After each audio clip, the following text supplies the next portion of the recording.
Live well at your own pace. This is the theme that Rise Up wants to share with you today. It's a message drawn from Rise Up's collection of classic works through a masterpiece titled "well-trodden: Life in the Woods" by American writer, poet, and philosopher Henry David Thoreau.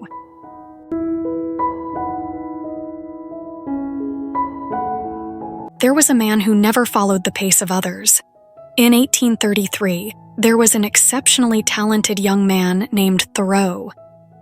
He was accepted into Harvard University, and whenever he had free time, he would write essays and publish them in newspapers. He did this simply out of personal interest without seeing it as a pursuit for recognition or achievement. He also read many books, but never felt the need to walk the beaten path of his predecessors. Thoreau carved out his own way of living. Thoreau lived in the 19th century, during a time when the American economy was on the rise and society as a whole was making strides toward industrial civilization. In this era, everyone was fiercely competing in the race of life. Some seized opportunities, rising swiftly, accumulating wealth, and becoming leaders of the age. Others chose to stick with the careers inherited from their parents and ancestors, managing to avoid falling behind despite facing difficulties. There were also those who dropped out of the race, returning to their hometowns to start farms and engage in agriculture. And then there were those who, no matter how hard they tried, were left far behind others. In the eyes of many, Thoreau was one of these people, someone left behind, a poor man who would never make progress. After graduating, Thoreau became a journalist for a publication, but his manuscripts were never approved by the editor-in-chief. He and his brother then started and operated a private school, but it ultimately went bankrupt. He later worked in his father's pencil manufacturing business, where he found success. He invented a new type of pencil with technology that had not existed before. This was an opportunity for him to make a substantial income and become wealthy.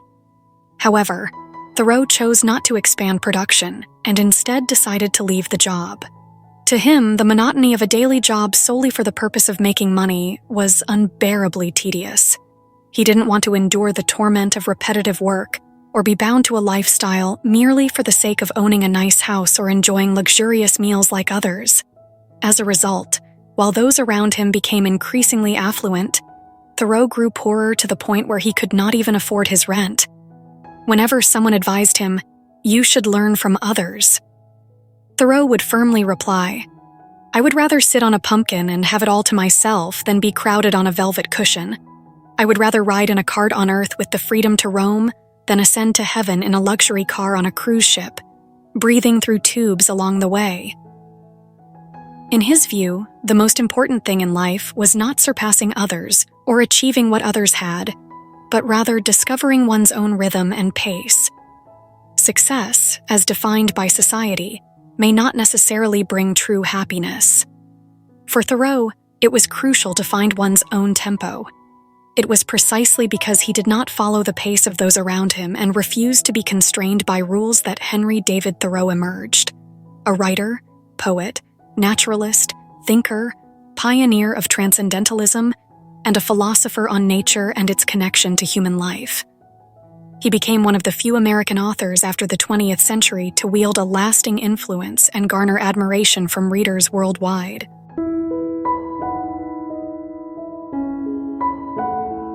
Walk to the rhythm of your own pace. At 28, while most people were chasing wealth and material possessions, Thoreau gave it all up. With a borrowed axe, he headed to the pine forests by Walden Pond. There he chopped wood, built a house, and cleared wild land. In that place, he found himself surrounded by the stunning scenery of Walden Pond. With only his own hands and an axe, he constructed his home over a long period, slowly and without rush. Every day, he'd hear the skylarks singing high in the sky as he returned from the forest. During winter, he gathered wood for essential materials, and by spring, the foundation of his home was finally complete. Thoreau used some of his savings to buy wood, decorating the interior of his little cabin. Through steady, relaxed, and patient effort, he crafted a sanctuary of his own, finding peace without hurry or laziness. For the next 2 years, He made companions of the mountains, rivers, and stars, and conversed with birds, the pond, and fish. Thoreau's thoughts soared freely in the quiet of nature, nourished by the simplicity of life. Eventually, these reflections were distilled into his classic work, Walden, Living Alone in the Woods. A serene pond, a self-built wooden cabin surrounded by trees, and the song of birds, Thoreau's Life by Walden Pond, has touched the hearts of readers worldwide. Walden influenced American literature, inspired the social movements of Gandhi and Martin Luther King Jr., and resonated with countless modern people longing for a peaceful life. He once said, "Man has become the tool of his own tools." He also expressed, "A person will only succeed if he follows the path guided by his dreams and strives to live the life he desires." In life's marathon, people are racing in different directions, at different speeds. Some find early success, others bloom late. Some live quietly through their days, while others are eliminated from the game early on. Dreams, abilities, mindset, or even luck can create vast distances between you and others. We'll never be in sync with everyone, never advance or fall back precisely in step with others. If we keep asking, "How far have I come? How much have I gained?" we may lose track of our own rhythm. Only by moving at our own pace, living fully in our stride, can we stand strong against life's storms and reach beautiful new places in our own lives.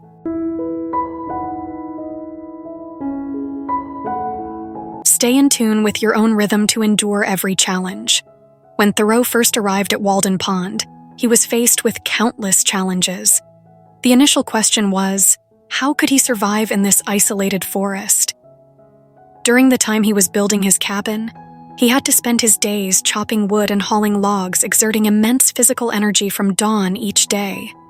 Yet, with limited funds and not enough time to cultivate crops, he was left to quell his hunger with only cornmeal and purslane. Many villagers nearby advised him not to live there, saying it was impossible for someone to survive without bread or pork. After all, how could he find such things in the forest? But Thoreau proved them wrong. Living on cornmeal and wild greens, he remained healthy. In reality, his greatest challenge wasn't hunger, but the harsh winter. Winters along the pond's shore could last 3 to 4 months, and on days of heavy snowfall, his wooden cabin felt as cold as an ice house. However, he devised ways to survive the chill. He trekked into the snow-laden woods to collect old logs for firewood, keeping flames alive day and night, and even applied tree resin to his cabin walls. In those winter months, mostly devoid of visitors, he spent each freezing night gazing at the flickering fire and listening to the wind outside. He felt as if he could hear the wind's song sweeping over the mountain slopes, a symphony in his mind. In this way, Thoreau found a sense of joy in the seemingly impossible. Many had tried to convince him, "Why don't you find a suitable job? Even a few odd tasks on a farm would do." But Thoreau replied, "I want to climb the mountain slowly, freely picking berries.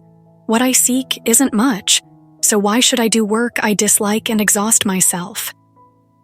The difficult days at Walden did not weaken his initial resolve. Rather, they fueled his strength and desire to dedicate himself to life. You see, when someone is determined to live for themselves, they can remain calm and optimistic, even amid hardship and danger. They walk to their own beat, neither panicking nor rushing, unaffected by the noise of the outside world, and unafraid to face the challenges that lie ahead. Whatever path you choose, whatever life you envision, you will inevitably face trials from fate. What we must do is cultivate a resilient heart, keep ourselves calm, nurture our courage, and persevere along the path we have chosen.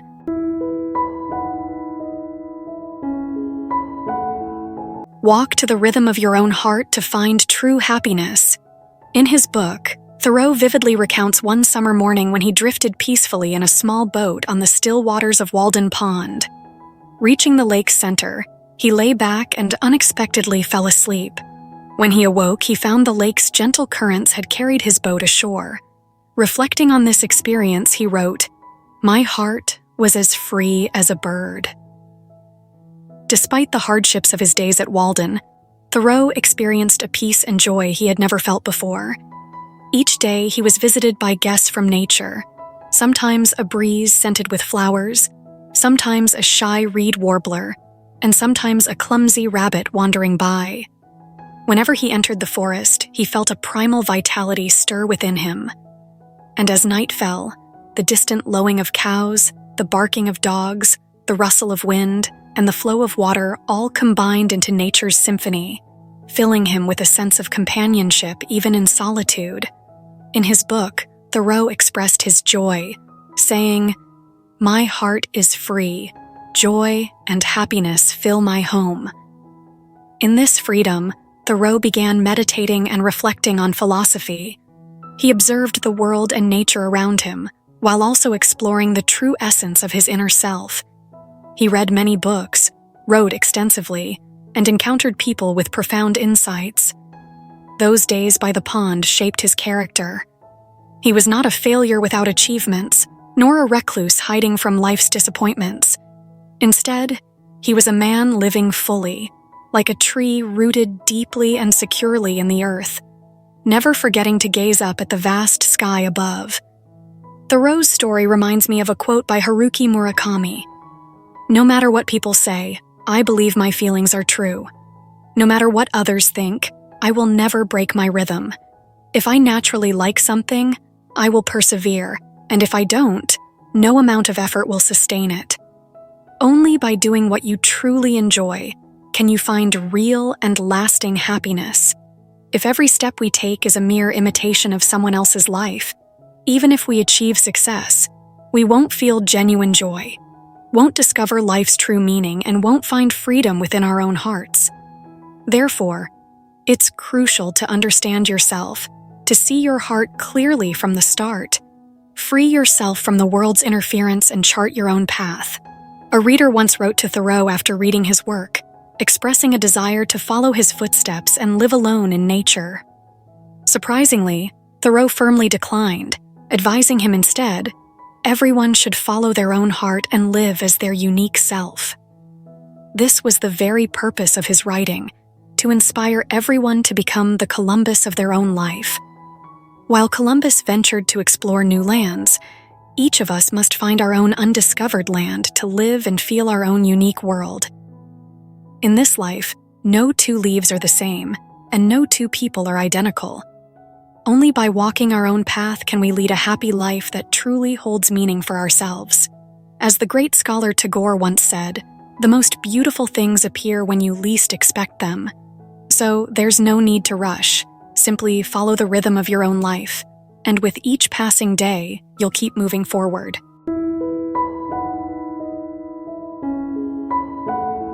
Thoreau only lived by the lake for 2 years. I'm sure many people would wonder, in the end, he had to give up his own pace. But Thoreau explained his reason for leaving as strongly as he had for arriving, because he wanted to experience many lives and didn't want to spend more time on this life alone. The truth is, it's very easy for us to slip into a certain habit without even realizing it, and then unknowingly fall into a rut. If you become too familiar with your current happiness, success, or lifestyle, you're likely to fall into the same old pattern. How many footprints have people left on the surface of this earth? And the paths of thought are much the same. How worn and dusty the world's great roads have become. How deeply etched are the marks of tradition and worldly conventions. In his own experiment with living, the author discovered at least one thing. If a person courageously moves forward toward their dreams and tries to live as they dare to think and imagine, they can achieve unexpected success in the years of their life. This means that you don't necessarily have to follow in the footsteps of successful people to be successful. You can absolutely take a different path to live a life that you truly desire. Why do we lower our soul's standards to live with dull thoughts and repetitive work, calling it conformity with societal norms and deeming it the right thing to do? Why must we disregard everything to take on a job solely to pursue success, fame, or just to make money? Someone once said, "Anything done just to make a living isn't worth wasting our life on." And upon reflection, that's truly not wrong. The reality in life is, If a person strains themselves to keep pace with others of the same age, it could be because they hear the challenge, feel the need to catch up to someone, or satisfy some need. And these steps are also born from stifled ideas. In this life, we've assigned shapes and symbols to everything around us, but in the end, only the truth brings meaning to us, and only the truth can withstand the test of time. The truth here is the answer to one question: do you truly feel happy with your life right now? Regardless of how humble your life may be, you must live it fully, live well within your own pace, never running away, never complaining or lamenting.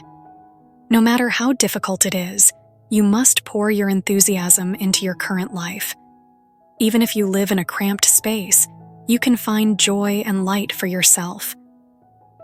As Confucius advised, don't be too anxious in seeking growth, and don't depend too much on external forces, for it's all in vain.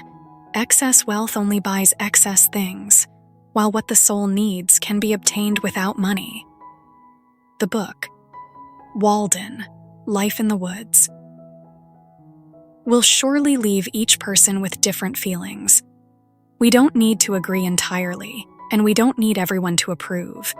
But if you're filled with resentment, unsatisfied with what you have, pressured by what you want, by what you're trying to pursue, or if you don't know what to do next, I am certain that by immersing yourself in the original words of this work, you will find your own peaceful Walden shore. And finally, one last line from the author has left me with much reflection. He wrote, "Only we need to wake up, and dawn will come. The days are long, and the sun is only a morning star." In the notes, the morning star here is compared to a guiding direction for us. Thoreau hoped that in the remainder of our lives, each of us could discover a new path in our own rhythm and experience a completely different life. Because life is not about how much you have, but lies in the experience. May we all step out of the rut, find what we truly love, and live well within our own rhythm. Thank you for listening. If you find this video helpful, please share it with those who need it. Don't forget to give me a like, hit the subscribe button, and turn on notifications to catch the latest videos each week. Once again, thank you, and I'll see you in the next video.